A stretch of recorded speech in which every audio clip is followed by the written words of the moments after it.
We go through one down here. First, you'll want to make sure you turn off the water if you do not have a shut-off valve on your toilet. I actually had this one added in because I did not have one on this toilet.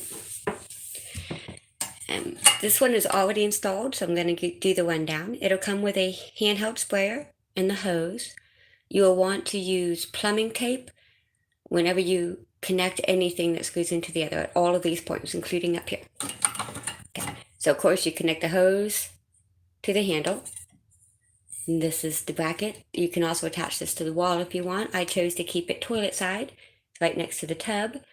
So I can also reach the tub for helping to spray the pets, which is another use this is listed for. All right. Now down to the plumbing. You can see this line coming out of your toilet. This is the line that was going in to my water supply line, which, as you can tell, now has my adapter piece in it.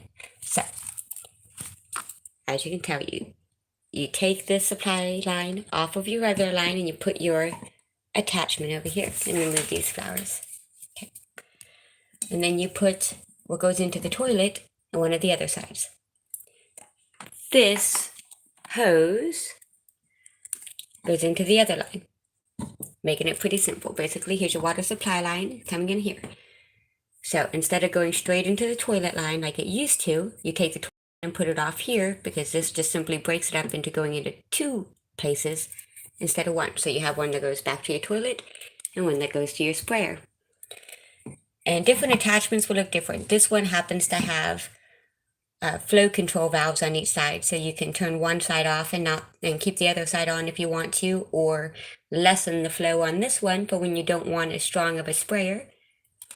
So you would want a strong spray if you're using it to, say, rinse off the cloth diapers for babies that this thing is often used for. But if you're using it as a bidet on yourself, you might want a slower water pressure.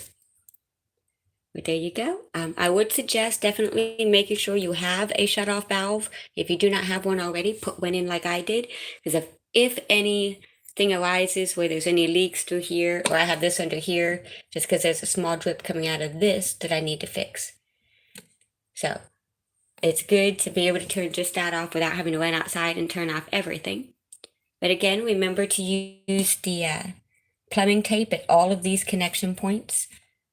Right? And there you go. Voila. It's actually pretty simple. I did have to buy a couple of adapter pieces, as you can tell. My lines are different sizes than some other houses. And if you get a kit that has an adapter that doesn't quite fit, just, get some coupling, like couplers or adapters, or, whichever way you need to go. I did actually end up having to call in help to be able to put the shutoff valve right here, because the line coming out of mine was a 3/8 compression line with a male version coming out. So this is actually like a hose shutoff valve rather than an inside one, because they make the compression line size female version in a shutoff valve, just the pipe thread size in the 3/8, which I bought and tried to use thinking 3/8 was 3/8, and it was not the same size.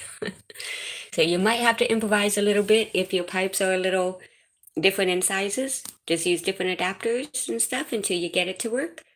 You know the main basis, to take it from going from one line to split it off to go into two lines. And that's basically it. So thanks and have a good day.